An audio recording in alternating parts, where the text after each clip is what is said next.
Oi, pessoal. Estamos de volta para a última parte, né? Justamente sobre a teoria pura do direito de Hans Kelsen. A gente não vai aprofundar, logicamente, porque, enfim, como eu disse para vocês, é um tema muito denso, complicado, né? A gente teria que fazer um mini curso só sobre a teoria pura do direito, né?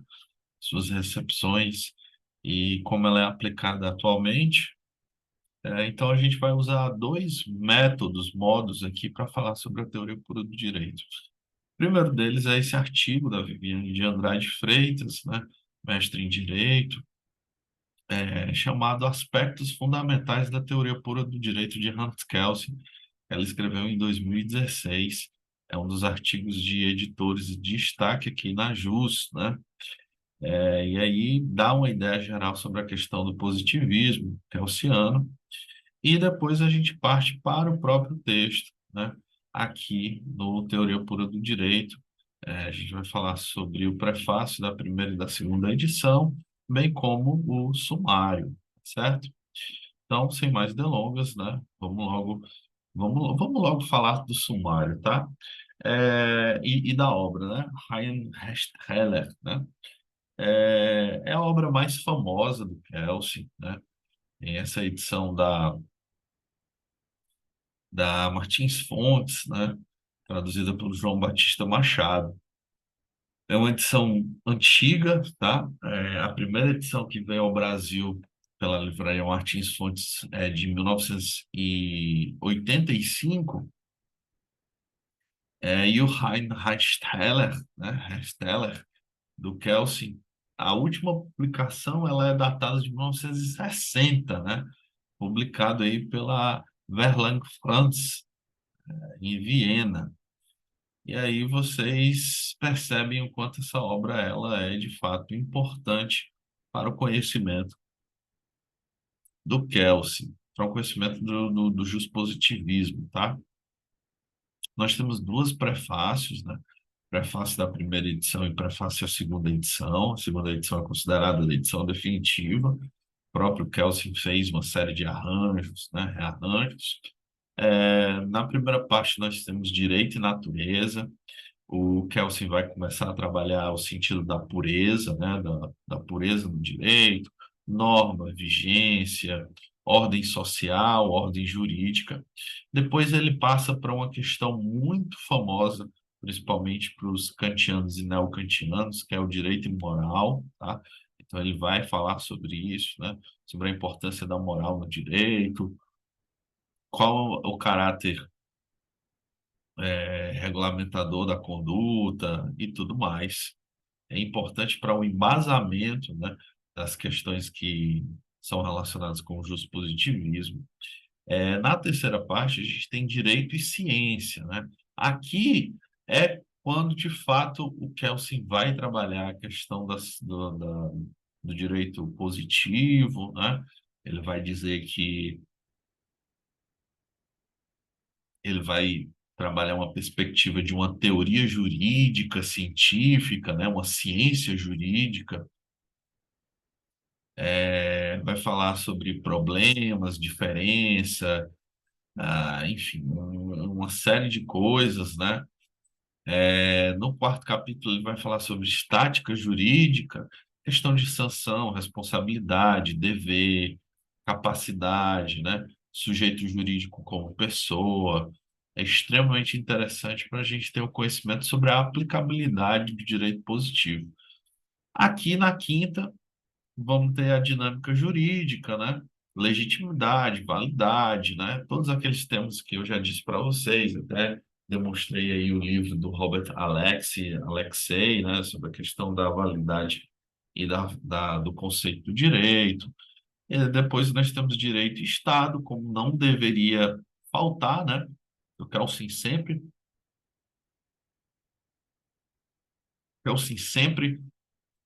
está trabalhando essa instância de direito com o Estado. Depois a gente tem o Estado e o direito internacional, que a gente já parte para uma questão de direito internacional. E depois a gente tem a interpretação, né? Interpretação da ciência jurídica, interpretação da intenção, a essência da interpretação, né? Então, assim, De fato, né, o que é mais interessante aqui para a gente ter o conhecimento sobre a teoria pura do direito é o próprio primeiro capítulo que trata da pureza do direito, né? Então aqui a gente já vai ter uma ideia muito fundamentada sobre o que o Kelsen quer apresentar na sua teoria. Também sugiro que vocês leiam Direito e Ciência, né? Logicamente. Direito e moral não é propriamente uma novidade que o Kelsen vai trazer, tanto é que ele trabalha em poucas páginas, da página 42 até a 50. Não é definitivamente uma novidade, tá? É, a estática jurídica é interessante para a gente observar certos aspectos, né? Que o Kelsen vai observar na legislação, tá? Então, é interessante a gente observar esse capítulo, sim, tá? Assim como dinâmica jurídica. O direito e o Estado é muito mais do mesmo. Então, a teoria geral do Estado do Direito, ele já abarca, né, muito propriamente e de forma muito interessante o que já vai estar sendo apresentado, né? E a questão do direito, do Estado e o direito internacional também aí fica, né? Para aqueles que querem se aprofundar mais. Claro, necessário o estudo aqui do último capítulo, que é o de interpretação, tá?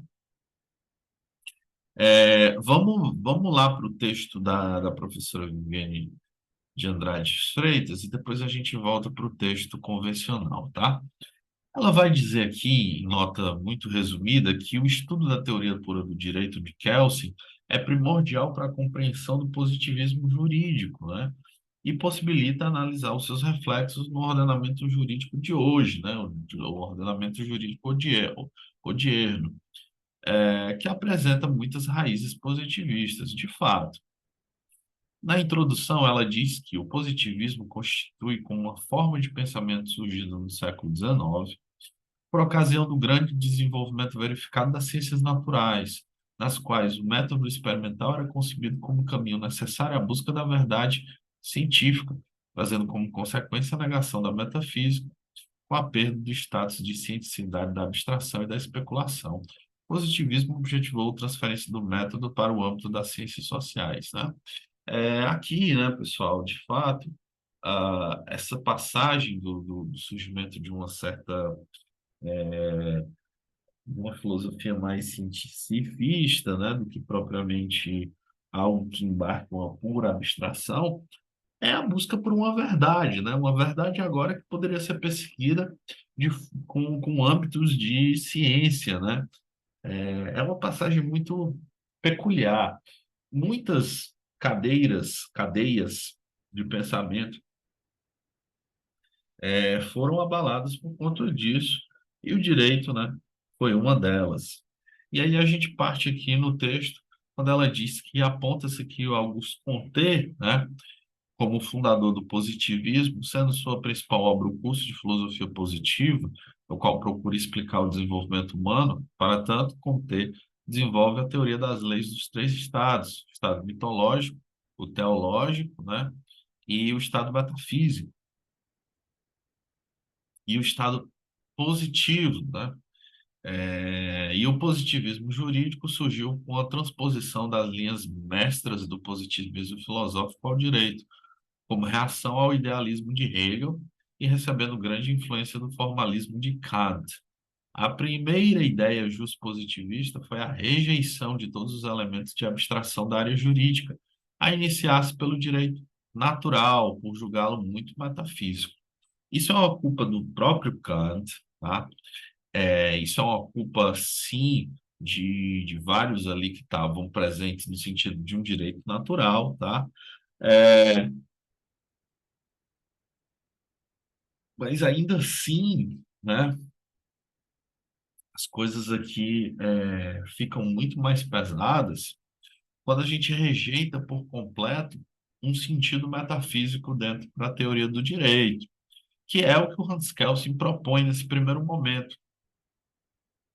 A expressão máxima do positivismo jurídico é o Kelsen, teórico austríaco, cuja teoria normativa constitui notadamente a sua obra Teoria Pura do Direito, constitui verdadeiro divisor de água no estudo da ciência jurídica.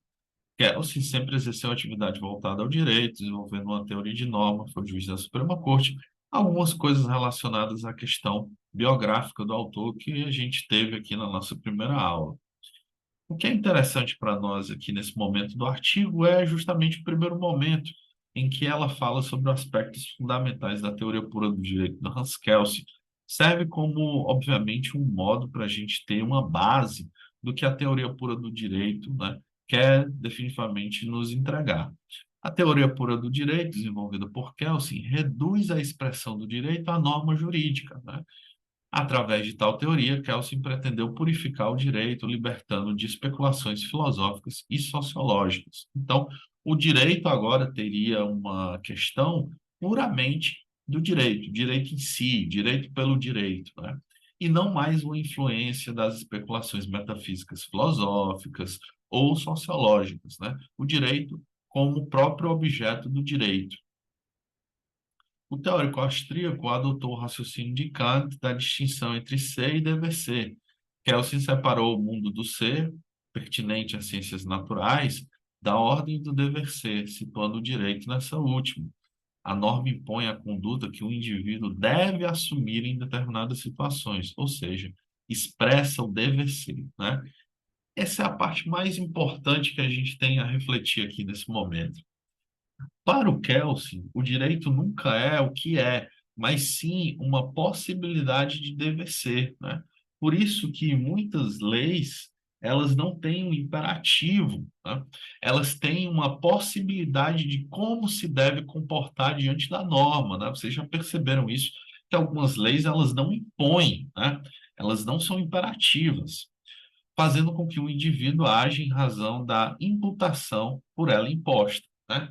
Essa é a grande sacada aqui. O indivíduo ele vai agir, né, por conta da imputação que aquela lei impõe, de fato, em relação ao detrimento do que o sujeito, né, do que o indivíduo ali está cometendo, né?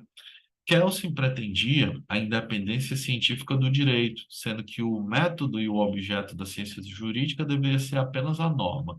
Então, o estudo do direito deveria ser, para Kelsen, obviamente, apenas o direito. Com a teoria pura do direito, ele pretendeu proporcionar objetivamente a autonomia e a neutralidade do direito. Seu principal objetivo foi criar uma teoria que impusesse o direito como ciência, para que não continuasse sendo abordada por outras ciências, como a sociologia e a filosofia, por exemplo. Para tanto, Kelsen constituiu os conceitos de jurisprudência normativa e jurisprudência sociológica. A jurisprudência normativa trata da validade do direito, consistindo no conhecimento da norma, que é o único objeto de estudo do jurista. A jurisprudência sociológica refere-se aos estudos que fogem ao estudo da norma, nos quais se inclui a eficácia do direito, a fundamentação axiológica, né, que é o estudo do valor, que está presente, estudado pela filosofia jurídica, a teoria da justiça. Realiza-se, então, o corte epistemológico, separando o objeto do conhecimento do jurista, que é a norma, e o corte axiológico, separando-se dos valores do direito, porque para Kelsen os valores não integram a ciência jurídica, né? Ao meu ver, né, esse é um grande problema que o Kelsen traz aí, em definitivo, para a filosofia do direito, né? Essa separação, essa cisão entre uma norma pura e o seu desestralar, né? Sua saída, de fato, ao que entrega as questões axiológicas, né? Trazem, em definitivo, que na verdade o que o Kelsen quer resolver é justamente esse problema do direito com a moral, problemas muito graves, né? Depois a gente pode falar aqui. Ao delimitar o estudo da ciência jurídica, apontando-lhe como único objetivo a jurisprudência normativa, Kelsen eleva a categoria de ensino fundamental de sua doutrina, o rompimento absoluto entre os conceitos de direito e moral, né? É principalmente esse direito e justiça. Para ele, tal separação é necessária devido ao fato de a legitimação do direito não ocorrer por meio dos conceitos de moral e justiça. eu penso completamente diferente do Kelsen, né? Eu atrelo a questão da moral da moral e do direito como um lance axiológico, né? E o Kelsen não, o Kelsen faz essa separação, faz essa cisão, né? De que a moral ela não deveria ter algum tipo de envolvimento ali do direito. O direito deveria ser norma, né? Moral é problema da filosofia, né? Ética, moral são problemas puramente filosóficos, não tem relação própria com o direito. Kelsen criou uma teoria que se refere somente ao direito positivo, desprezando os juízos axiológicos, rejeitando a ideia justnaturalista, combatendo a metafísica, compreendendo o direito como uma estrutura normativa. Como para ele os fatos sociais e os valores, como a justiça, não são fatores que conduzem à legitimação do direito, é possível afirmar-se que a norma jurídica, segundo ele, aceitaria qualquer conteúdo, estando todos obrigados a impor-se a sua imperatividade, mesmo que seja considerado injusta, né? Esse é um grande problema, né, que a gente trouxe aqui, inclusive, no curso, nesse mini curso para vocês, que a gente estava falando anteriormente em controle de constitucionalidade de uma Constituição que pode ser injusta, né? Nesse sentido, todo o ordenamento aí também será injusto. E isso é um grande problema, né, dentro da filosofia do direito, que o Kelsen aí impõe, né? Então, em definitivo, a teoria do direito, pura do direito, em linhas gerais, ela faz essa elevação do direito como seu objeto de estudo a norma, tá? E, em outro sentido, também destitui, né, faz a separação dos valores da axiologia, né, para a normativa. Então, aí a gente tem também uma cisão entre o direito e a moral. Tá? Essa é a principal ideia, e aí está brilhantemente destacado aqui no artigo da professora Viviane de Andrade, tá certo? A gente já finaliza essa parte, né? E já vai aqui para os prefácios, né? O prefácio da primeira edição, que é quando o Kelsen já escreve lá na década de 30, né? Ele vai dizer que há mais de 2 décadas que empreendi em desenvolver uma teoria jurídica pura, isto é, purificada de toda a ideologia política e de todos os elementos de ciência natural, né? Quando o Kelsen fala nesse sentido de ideologia política, né, ele está falando de qualquer ideologia, tá, pessoal? Ele não está falando propriamente de uma ideologia de esquerda ou de direita. Para o Kelsen, o campo de estudo do direito ele não deveria ser contaminado com a questão da ideologia política. É claro que é muito difícil a gente disseminar, separar a questão jurídico-política, tá certo? Mas aqui o Kelsen está preocupado com a questão puramente ideológica, tá? E de todos os elementos de ciência natural, uma teoria jurídica consciente da sua especificidade, porque consciente da legalidade específica do seu objeto, que é a norma. Logo desde o começo foi meu intento elevar a jurisprudência que, aberta ou veladamente, se esgotava quase por completo em raciocínios de política jurídica, à altura de uma genuína ciência, de uma ciência do espírito. Importava explicar não as suas tendências endereçadas à formação do direito, mas as suas tendências exclusivamente dirigidas ao conhecimento do direito e aproximar tanto quanto possível seus resultados do ideal de toda a ciência, que é a objetividade e a exatidão. Então, o grande plano mestre aqui do Hans Kelsen é tornar o direito objetivo e exato. Com satisfação, posso hoje verificar que não fiquei isolado nesse caminho. Em todos os países civilizados, em todos os domínios da variada atividade jurídica. Lembrem-se, países civilizados, quando o Kelsen está falando isso, são países que seguem o mesmo ordenamento democrático, político, jurídico que ele pensa, tá bom? Atividade jurídica tanto nos teóricos como nos práticos, e até da parte das representativas das ciências afins, encontrei adesões animadoras. Formou-se um ciclo de pensadores orientados pelo mesmo escopo, e a que chamo de minha escola, né, que é justamente a escola normativa. Designação que apenas vale no sentido que, nessa matéria, Cada qual procura empreender, aprender do outro, sem que por isso renuncie a seguir o seu próprio caminho. Também não é pequeno o número daqueles que, sem se confessarem adeptos da teoria pura do direito, em parte sem a mencionar ou até mesmo rejeitando-a aberta e pouco amistosamente, tomam dela resultados essenciais. Para estes, particularmente, vão os meus agradecimentos, pois que eles, melhor que os mais fiéis adeptos, demonstram, mesmo contra a sua vontade, a utilidade na minha doutrina. Esta, além de adesões e imitações, provocou também oposição feita com uma paixão quase sem exemplo na história da ciência jurídica, e que, de forma alguma, se pode explicar pelos contrastes de posições, né? Que, claro que ele vai falar de todos aqueles grandes opositores à questão da escola normativa, positiva, tá? Não foi, pois, por eu propor uma completa mudança da orientação à jurisprudência, mas por eu afixar a uma das orientações entre as quais ela oscila insegura, não foi tanto a novidade, mas antes as consequências da minha doutrina, que provocaram esse tumulto na literatura. E isto por si só já permite presumir que no combate à teoria pura do direito não atuam apenas motivos científicos, mas, sobretudo, motivos políticos e, portanto, providos de elevada carga afetiva, né? Justamente por conta da ideologia. Esta província afastada do centro do espírito, que só lentamente costuma cossear atrás do progresso, movimenta um tanto mais rápido através de um contato direto com a teoria geral da ciência. A luta não se trava, na verdade, como as aparências sugerem, pela posição da jurisprudência dentro da ciência e pelas consequências que daí resultam, mas pela relação entre a ciência jurídica e a política, né? Pela rigorosa separação entre uma ou outra, pela renúncia do enraizamento, fazendo um apelo a uma instância objetiva a advogar postulados políticos que apenas podem ter um caráter altamente subjetivo, mesmo que surjam, ao melhor das boas fés, como ideal de uma religião, de uma nação ou de uma classe, né?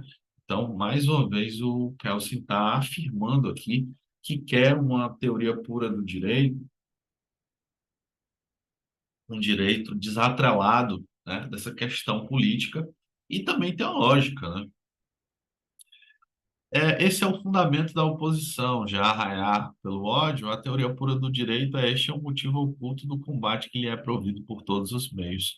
Com efeito, tal fundamento afeta os mais vitais interesses da sociedade, consequentemente, não deixa de afetar os interesses pertinentes à posição profissional do jurista.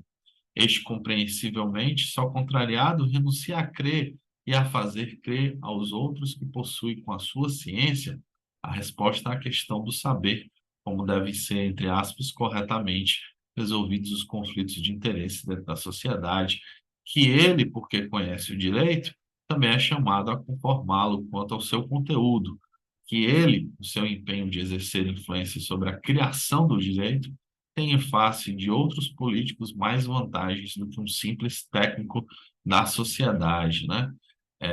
Por estar dentro do direito, né? Então, é justamente esse a grande questão aqui que o Kelsen traz. Um pouco aqui mais na frente, ele vai dizer que, relativamente às ciências sociais, falta ainda, e o seu estado pouco evoluído não é das razões, pelo menos ocorrem para tal, uma força social que possa contrabalancear os interesses poderosos que, tanto aqueles que detêm o poder como também aqueles que ainda aspiram ao poder, têm uma teoria à medida de seus desejos, quer dizer, numa ideologia social, né? Então, outro estado, outra coisa aqui que o Kelsen queria produzir, né, é que, de fato, não houvesse uma certa narrativa, né, nesse sentido em que, o direito, né, tivesse aqui um balanço, né,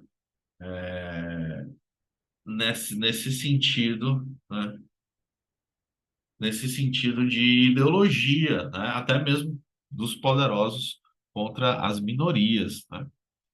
E isso sucede particularmente na nossa época, que a Guerra Mundial, as suas consequências fizeram verdadeiramente saltar os eixos, em que as bases da vida social foram profundamente abaladas e, por isso, as oposições dentro dos estados se aguçaram até o extremo limite, né?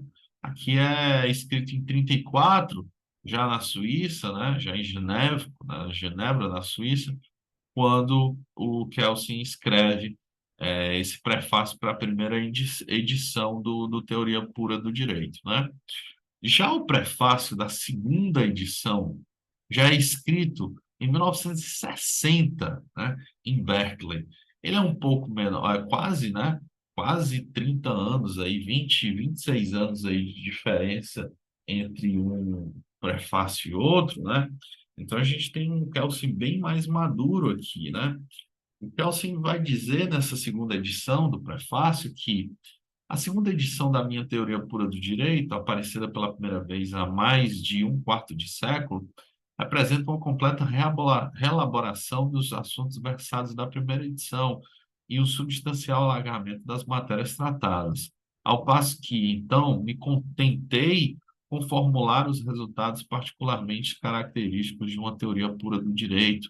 Agora procuro resolver os problemas mais importantes de uma teoria geral do direito de acordo com os princípios da pureza metodológica do conhecimento científico jurídico e, ao mesmo tempo, precisar ainda melhor que antes havia feito a posição da ciência jurídica no sistema das ciências, tá? Isso é muito importante. Conhecimento científico jurídico, né? Ciência jurídica no sistema das ciências, né? Toda vez aqui o Kelsen está se referindo a um arcabouço de uma teoria científica do direito. E aqui ele está melhorando, né? Melhorando a sua metodologia nesse sentido, mais de 20 anos depois. É, e ele vai dizer exatamente isso, né? Ele vai dizer que o primeiro esboço da teoria pura do direito vai ser encontrado em 1911, num texto, num livro, né? Que o, que o Kelsen escreve, né? Chamado Hauptproblem der Staatenrechtslehre, né, de 1911, não poderia ficar sem alteração durante tão longo período de tempo. Muitas alterações já são visíveis na minha General Theory of the Law and States, né, Teoria Geral do Estado e do Direito, que foi relançado depois em 1945 em Cambridge, e na minha Théorie pour de toi, né, da tradução francesa feita pelo professor Henri Tervernaz, né, em 1953. No presente trabalho, chamo expressamente a atenção em notas no final do livro para as mais importantes alterações. Trata-se quase sempre do desenvolvimento mais consequente de princípios no conjunto, assim o espero, dos frutos de uma explicitação ou de explicação que deflui de tendências que são imanentes à própria teoria, a qual permanece inalterada quanto ao seu núcleo essencial, né? Então, algumas revisões são feitas, algumas coisas são adiantadas, né, adicionadas, mas não a ideia principal que o Kelsen tem sobre a teoria pura do direito, tá?